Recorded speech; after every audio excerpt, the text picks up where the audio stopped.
tener una mesa de expertos también muy especial, Fran. Sí, y me quito la mascarilla. Por favor. Bueno, tenemos un panel de discusión internacional súper interesante, un broche de oro para el cierre de hoy es marketing. Se titula Global Talent. Vamos a hablar de personas, de empresas, de tecnología y para ello contamos con quién, Paco. Es un panel muy interesante, el cual lo va a moderar Antonio Martín, decano de ESIC, Business and Marketing School, y vamos a contar con la participación de José Guerrero, profesor experto en inteligencia artificial de la Georgetown University de Estados Unidos, Ali El Kouamad, codirector de Desarrollo y Asuntos Internacionales de EM Business School de Marruecos, Hughes Lebeck, director de ESEC Global BBA y director y vicedecano de ESEC África. Peter Yamakawa, decano en ESAN Graduate School of Business de Perú. Y William Harding, decano interno de FEW Business en Florida, Estados Unidos. Un fuerte abrazo y aquí lo tenemos. Gracias. Go. Great. Thank you. Thank you, Antonio. Thank you, ESIC team, for this opportunity. Dear colleagues and friends, I fervently hope your relatives and loved ones are all safe, fit, and well given the current circumstances. I'm delighted and also humbled to be part of such a panel of esteemed speakers. I'm also honored to be here because the initials of this event, HEM, Hoy's Marketing, are exactly the same as the initials of the school I'm representing today, which is HEM School of Higher Education in Management. So please allow me to start by giving some insights about the continent I'll be representing today, that's Africa. Africa is actually a continent that possesses 78% of the planet's diamonds, 89% of the world's reserves in platinum, half of which is used in the car industry, 81% of chromium, 60% of cobalt, 40% of gold, and 20% of the world's reserves in oil. So in sum, that is 1/3 of the world's wealth under the ground of Africa. Add to that a huge population of about 1.3 billion people, of which you would find 800 million young Africans from 15 to 25, full of energy and hunger for knowledge, ready to get on a bandwagon of the fourth industrial revolution. So you would find actually leaders of African higher education institutions speak all the time about the importance of relevance of their programs to their job market needs. But I think for the most of us, we are a country mile away from being there. Reason being is because it is a struggle to keep abreast and instill an agile mindset in the academic world in general. Staying relevant, changing course, following the market trends, keeping a constant contact with industry and in the industry is no easy task. Studies have shown now during the pandemic that sub-Saharan Africa has 28% of the world's medical need, yet it has only 2.5% of the world's medical workforce. That is an educational need we're not meeting in Africa. A report from the International Financial Corporation of the World Bank showed that the needs in digital and life skills, and what I mean by life skills or human skills, are soft skills. There is a need for digital and life skills that are oceanic. By digital skills, I mean basic, mid-level, and high-level digital maturity. And by soft skills, I mean communication, how to communicate, network, agility, how to take a step back and think, personal growth, how know how to be assertive. In sum, I like the expression of saying that for higher education institutions in Africa, teaching soft skills, soft is harder than hard. I'll leave that there. So in sum, what we have as skills deficits in Africa are mostly in the medical field, in the digital field, and in the soft skills field. Thank you, Antonio. Thank you very much, Ali. Hugo, please, you can give us your insight. Thank you very much. Like my colleagues, I will tell you how happy I'm to be here in this panel and be able to share ideas about this discussion. It's a pleasure to be here. Totally agree with what was said, and would like to take a slightly different look at the idea of talent. In fact, clearly we need skills, and there are a number of domains, like the one that were identified as digital skills. Actually, is one that is needed pretty much everywhere. Soft skills and life skills, as Ali mentioned, are also extremely important. It's really looking at talent as something that people need to identify about themselves. I mean, talent is clearly important for companies and in special domains, but it's also important from the standpoint of the individual. And it's really, talent is the ability to be good at something. And it's really important as schools that we work with our students to help them find what they're good at, what they want to do, what they enjoy doing. I would say besides partying, and that's what we need to think when we build the curriculum of our programs, to include one part that develops the experiential dimension for the students, so that at the end of our programs, at the end of their training, not only are they good about knowing the fundamentals, the theories, they're good at conceptualizing problems, taking them from a distance, but also they know more about themselves, they know what they want, and they know how to, where to go and what to do. And it's only if they're really there that they will do well. And if you think about it, really, many of the jobs that our students will do in the future don't exist. I mean, it's something that everyone knows, and we need to prepare them to embrace this uncertainty and adapt to what will become as human beings, and not just for the job, but also in their personal life. So again, the idea of talent here is really looked at as a skill that students will have that will allow them to be good at what they will be doing and happy to do it. And because they're good at it and because they're happy to do it, they will be efficient about it. Thank you very much. We go. Peter. Thank you, Antonio. Good morning, good afternoon, everybody. Thank you for inviting me to participating in this panel with such wonderful colleagues. In Latin America, let me talk about Latin America and Peru. Until a few years ago, senior managers believed that the success of an organization depends mainly on the management of financial and physical resources. Also, the area of human HR management has been considered as an area of administrative support. The problem may be due to the lack of a holistic vision of a company, of company leaders about talent management. However, it is also important to say that in Latin America, HR management is more complex due to the constant changes in the social, economical, and political context. So these require a high degree of organizational flexibility and strategic vision contemplating different scenarios. In recent years, several companies have realized that they need to change their vision. These companies have developed business models focused on talent management as a critical element to generate competitive advantages. These changes have occurred mainly in multinational companies and big companies.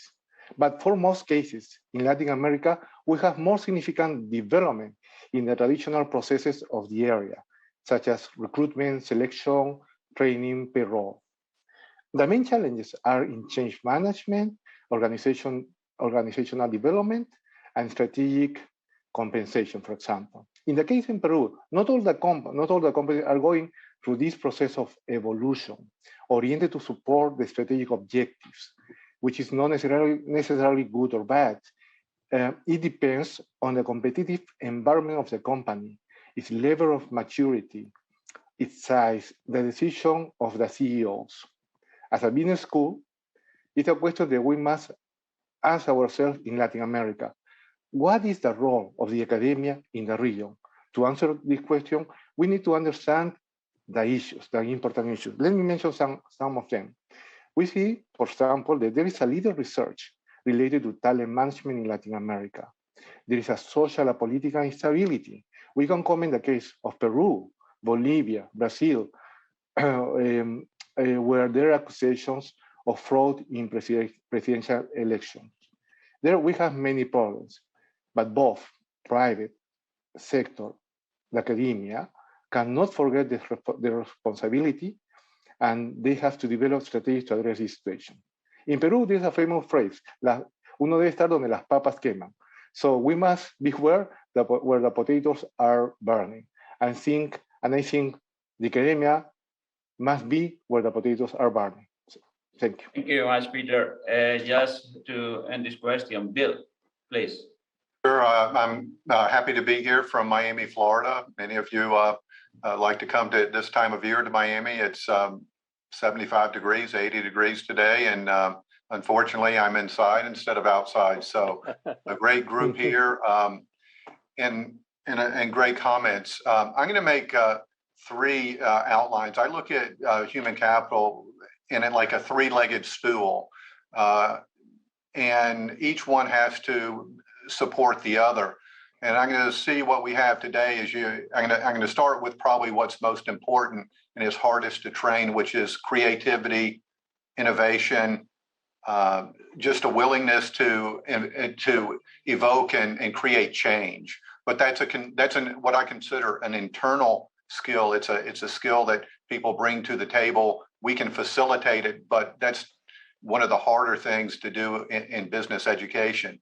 The second area is kind of what Peter talked about and everyone's mentioned, which is how do you understand the culture within your work, the business culture, the language culture, simply the political culture.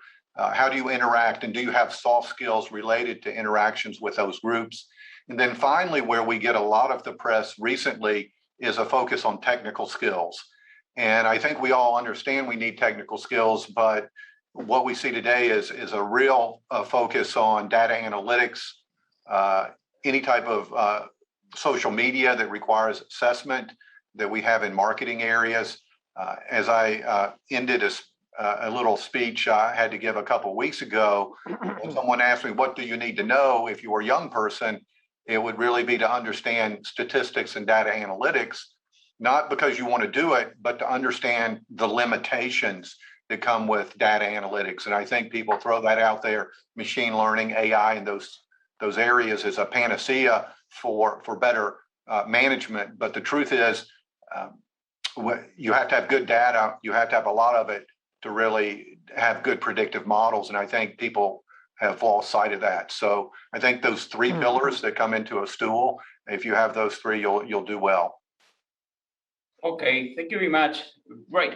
So this opens the second question, because you talk about skills, culture, technology. So if we drill down from the main concept, what are the new skills that people must develop in your labor market to be successful?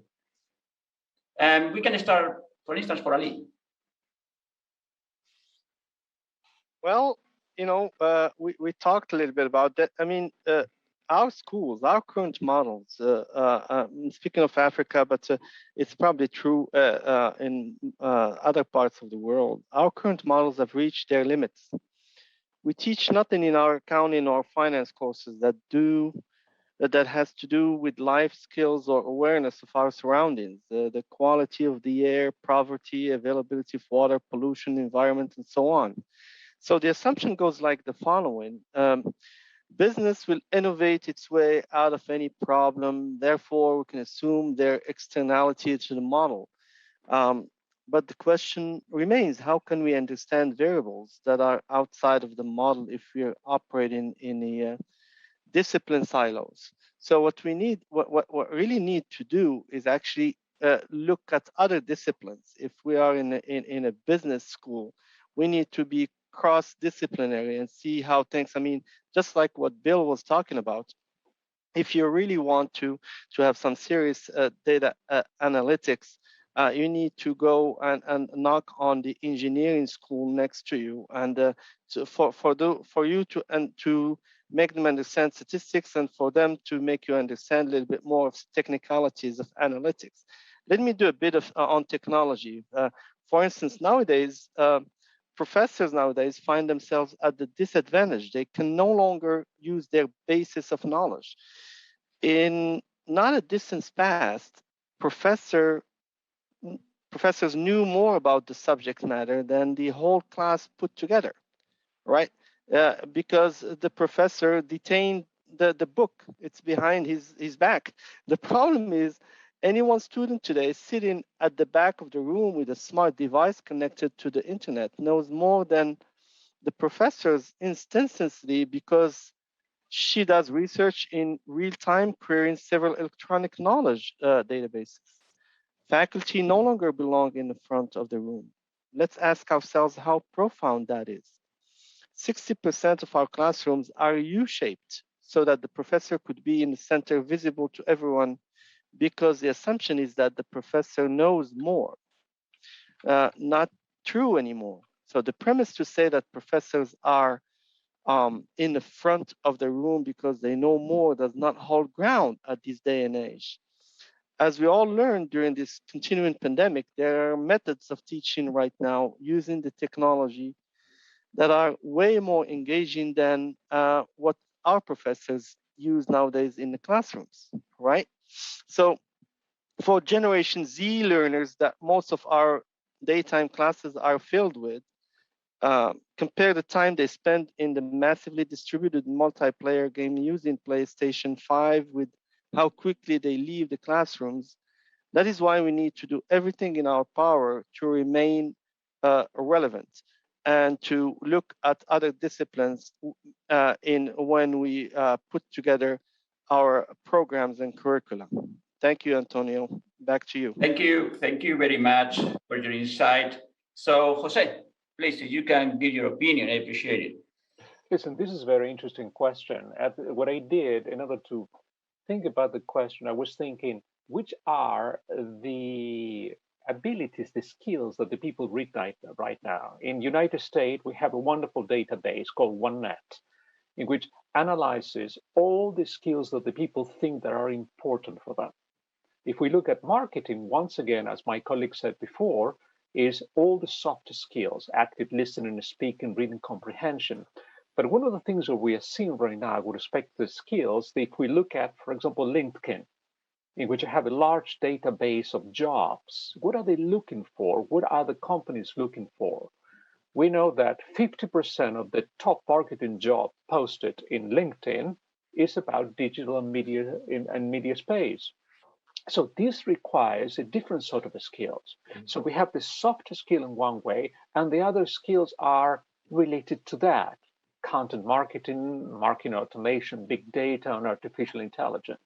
One of the things that we are seeing right now, there is a pressure in order to be able to combine effectively the soft skills that a marketer should have, but at the same time parallel to the more technical skill. In other words, the marketer is going to become a translator between the knowledge that the person has from an analytic point of view and the ability to talk to the client in order to be able to use all the soft skills. Soft skills are changing, and one of the reasons that we are changing the soft skill is simply because the people have to be more adaptive under these situations.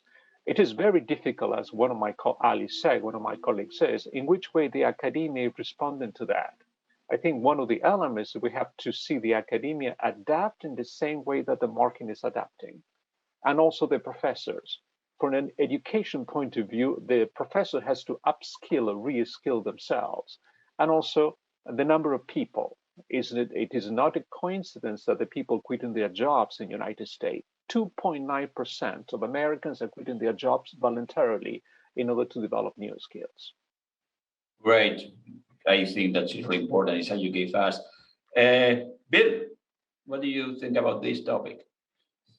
I think we've had some great comments on this topic, and it's almost like I tell some of my colleagues that what they need to become is a better storyteller.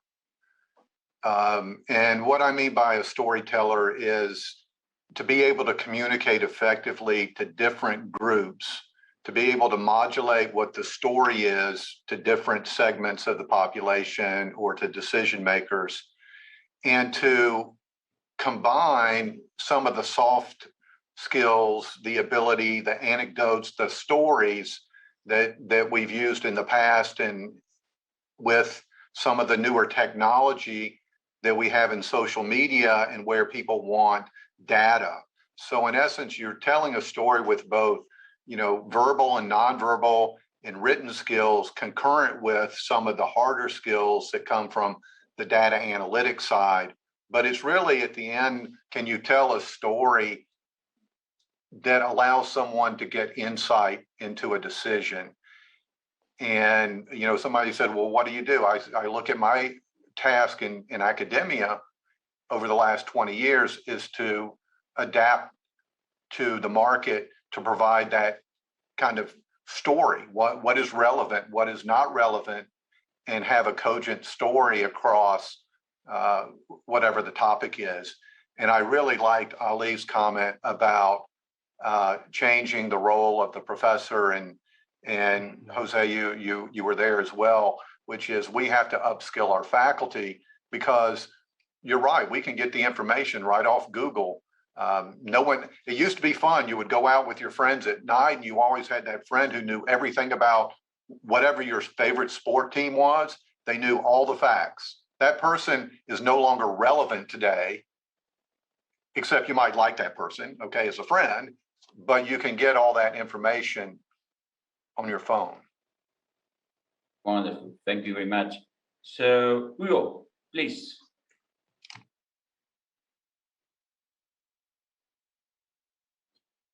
Your phone. Thanks, Bill, and for this comments. I mean, I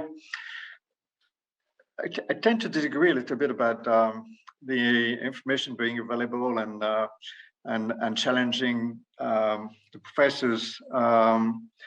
For one, the information that you find on the internet is not necessarily accurate, and we need certainly to train students about being careful about that and ask the good questions and not necessarily be fooled about what they find so easily everywhere. So we need to train them to be smart.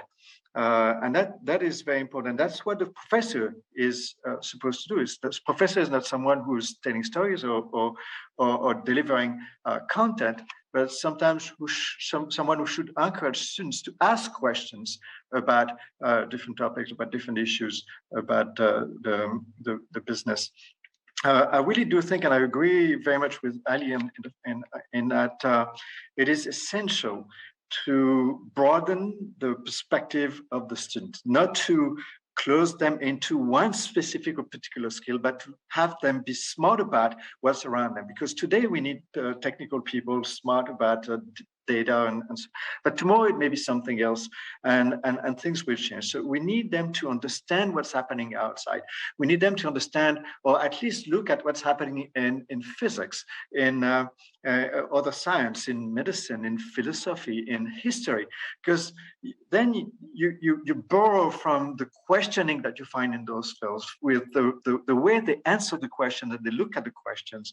I was very surprised when listening to a physician talking and saying, well, in physics, usually the laws are telling you the opposite of what you observe. And that really was very surprising to me. And it was telling the example of, you throw a tennis ball and a ball of steel, and then you see that one is falling, faster than the other. And you look at if it's heavier, it goes down faster. But then if you tie up the tennis ball and the lead ball, and then just another lead ball, and you let them fall together, then still the lighter lead ball will fall faster. So you realize that in fact, what you observe is not really what you have in terms of the law underneath. So you have to look at what's happening here. And that really made me realize that, hey, well, you can observe things, but in fact, what you observe is not necessarily the way it works. So you have to go beyond. You have to ask questions. Don't stay at the surface. And that you will get from looking at other fields and how people think in other disciplines. And really, I think that's really fundamental, because if you want people to evolve or change, they need to have that understanding of how things work. Well, that's my point, but that's my 2 minutes. Thank you very much. You very, very interesting. So Peter, please, and we close this question. Okay, thank you, Antonio. I agree with my colleagues. I agree especially with Jose. Jose talked about soft skills. So I was reviewing some studies about the most demanded soft skills and in the region, in Latin America, and they are emotional intelligence, assertive communication. Communication more than ever is very important. Leadership through the screens, decision-making, conflict resolution, teamwork.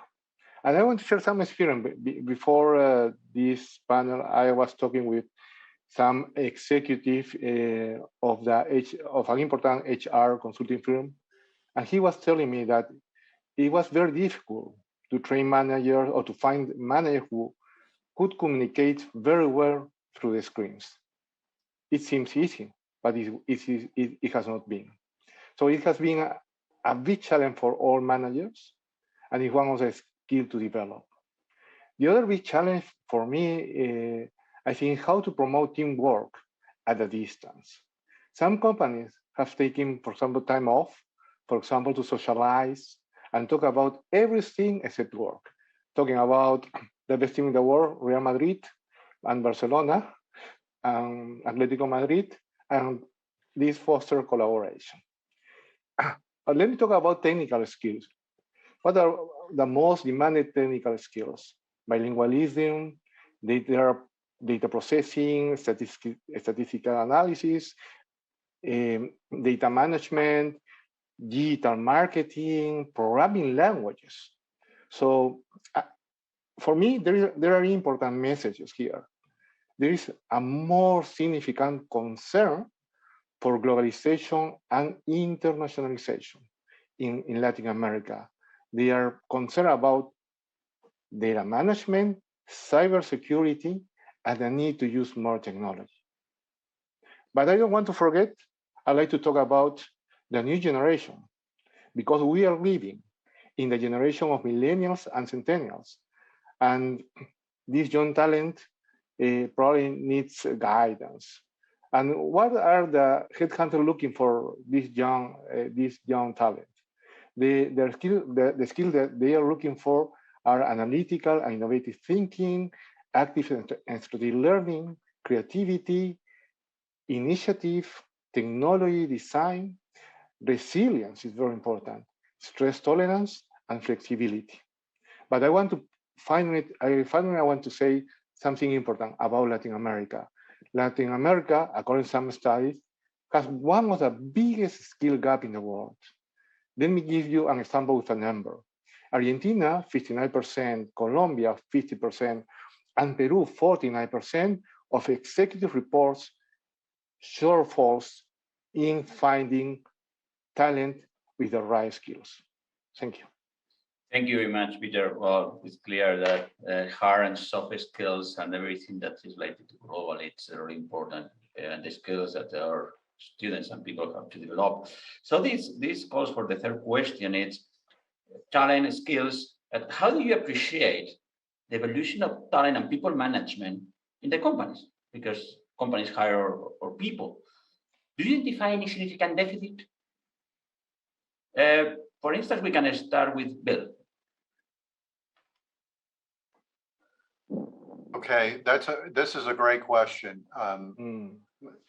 Many of us on this have had senior positions or deans, associate deans, and I think if you look back, you see that you spend most of your time dealing with human capital, acquiring people with skill sets, and managing all those potential conflicting areas. I think what I found and what we've looked at is that sometimes we forget that we have to actively manage the talent pipeline, the talent we have in-house. We have to develop our employees and really do more than just some of the perfunctory reviews that we do. I like to work with my direct reports on a continuous basis for improvement. Our HR team, we have a very good group of faculty who study human HR and talent and leadership. And I think what the takeaway from all those researchers is you really need to focus and have a continuous process of development of your talent. You need to recognize that everyone may not be able to aspire to a higher level position, but they want to be rewarded. They want to have interaction. They want development. So I think that the real key is it's a 24-hour process. Human capital is the #1 resource that we have, and we need to manage it that way and believe in that. So I think that's a change. I think that is a change that we're recognizing now. Thank you, Bill. Hugo, what do you think about this? Your phone, please. I couldn't agree more with this. I mean, it's absolutely essential, and that's what again, taking the school standpoint, our students when they graduate, that's what they will expect from the company that they will decide to join. I mean, it's not really. I mean, if you look at it, it's not so much now companies looking for people and considering, well, what can you do for me, but mostly what can I do for you when they talk to potential hires.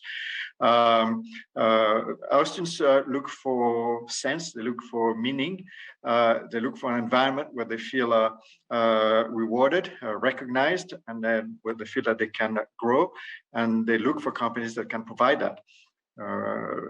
When I look at my graduates, I mean, 60% of them now either start their own business or they join companies that are small, less than 250 employees. They look for meaning, they look for potential impact, they look for places where they're going to feel good. And that's what employers have to provide. I have one of my graduates, he started a company, it was around the digital business. And I went to visit him once and walked into his offices, and we were like football tables and ping pong tables and one big throne in the middle. And all those kids, they're all young, like going around, and it's obviously, happy, smiling and everything. And well, he just sold his company for like 50 million euros a year ago.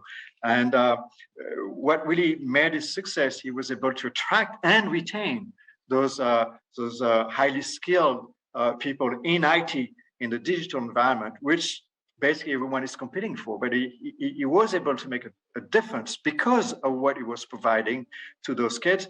Like at the end of every week, they would celebrate like one of the employees on different dimensions, not necessarily the one with the highest sales, but the one who did something good for the environment, or the one that. So it was really adding value beyond just the business, and that's what the kids want today. And it's essential that the companies are aware of that if they want to attract and retain talents. Thank you very much, Hugh. Our time is going, so Peter, Ali, and Jose, please, I ask you can be very concrete in the answer of this question. So please, Peter. Okay. Some companies in our region have a clear path to follow to manage talent and people. They have developed, for example, the strategic plan of leadership competencies aligned with the strategic plan of the company. They have developed, for example, a set of competencies for C-level.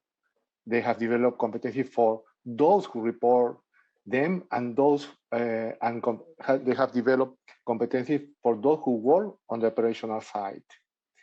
And they have formed something like I call the management ecosystem. They also have developed new ways of measurements, such as OKRs, objective key results, and they have developed individual development plans. It's essential to mention that the environment in the region, as I mentioned before, has not only been hit by COVID, but also has been hit by political instability. And there is a lot of uncertainty. So some companies have prepared themselves to manage talent under various scenarios. They have developed risk management plan and taking corrective action to respond almost in real time. Others have provided psychological safety.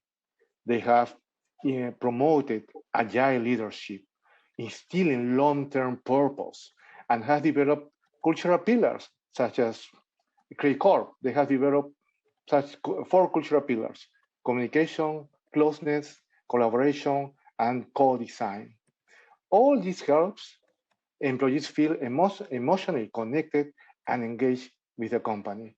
Other companies have strived to present real interest, purpose, recognition, family caring, and health protocols. Finally, in the case of Peru, many large companies are family-owned and have grown. Still, they find it challenging to have a comprehensive talent management strategy aligned with its overall plan strategy.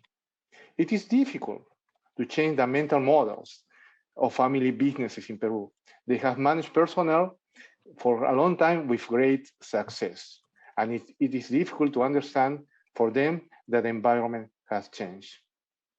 Okay, Peter, thank you very much. Ali? Yeah, please allow me to actually ask the question from a different angle. From the higher education institutions, from our schools, are we doing enough? Are we giving our students the right training to actually face what they, or fulfill the expectations of industry, all right, of the companies? The reality is, we are managing business in a way that has no correspondence with up-to-date technologies. I'm talking about, again, our part of the world, right? Our students sign up for way advanced apps on their own and have cloud accounts outside the school community systems. Most of us are not engaged in the technology that our students are engaged in. So we have no idea of how it is they now learn. Most students have 2 to 3 screens, 2 to 3 pieces of real estate. And on each piece, they have 12 apps open and they navigate through all of them simultaneously. They are engaged in learning in no correspondence to the way we engage in our own learning experience. So most business schools in Africa are disconnected from what is happening in industry. In many cases, when you ask, in my case, even at HEM, this happened to us at some point. When I asked the head of academic affairs and development the following question: what verticals are we covering in our programs? The answer will be, what is the meaning of a vertical? Okay, you might answer by saying, well, think of them as large industry clusters. And you'll get another question back: what is a large industry cluster? Well, the answer is healthcare, IT, media, energy, financial services, banking, insurance, agribusiness. So you go back and ask, who are the brand defining firms in Africa covering these verticals? And the answer will be, no idea. So if the admin staff and even some faculty are completely disconnected, how can schools remain relevant? How can we answer the question when the student asks us, do you have a relationship with the firm I might want to be employed at when I graduate from your school? We have to look at the fundamental verticals that are going to shape the future of Africa. We identify the firms that are presently really successful in those verticals, and we believe they're positioned to continue to be successful in those verticals. The important point here is that to ask ourselves, how can we possibly fix the problem if we don't even know your real customer? And we mean the real customer for any business school is the corporate world, is the enterprise, okay, is the company. They're the ones, recruiting our students. And the students are not being recruited by these companies. They're going to question the quality of the programs we deliver. I stop here until we get some other reflections from the other colleagues. Thank you.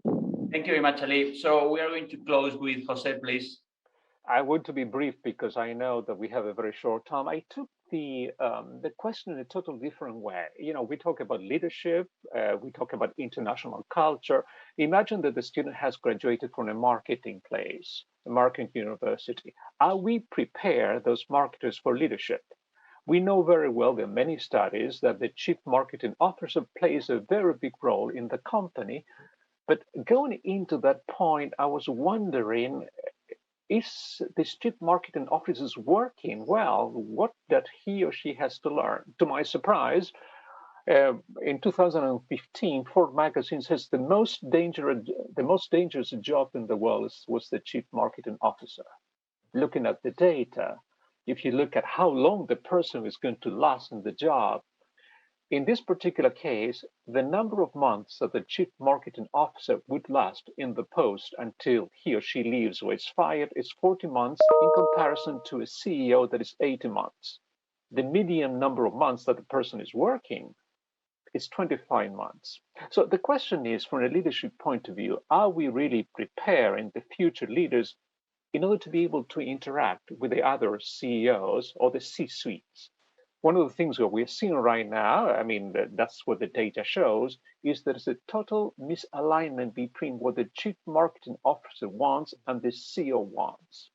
It seems to be that from an international perspective, we also have to create in these chief marketing officers an idea culturally and also practically how they're going to interact with other Cs, with the chief information officer, with the CEO, with the chief sustainability officers. So it is fine that we recognize that soft abilities and technical abilities are fine, but in which way would these people, the chief marketing officer, that has to be the inspiration for the other marketers, would be able to interact in the whole company? And that's something we are not preparing. I was able to find four topics very quickly.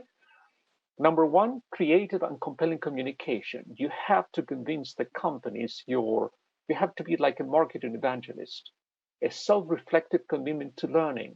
You're a marketing, you're the chief marketing officer, and you have to begin learning the new things that is going to affect the company. A deep-rooted focus on team building. I think one of my colleagues mentioned that. And the last one, alliances. Are we preparing the chief marketing officer to become an alliance with all the parts? Marketing does not exist isolated, but it's like a network of all the other chief operating officers.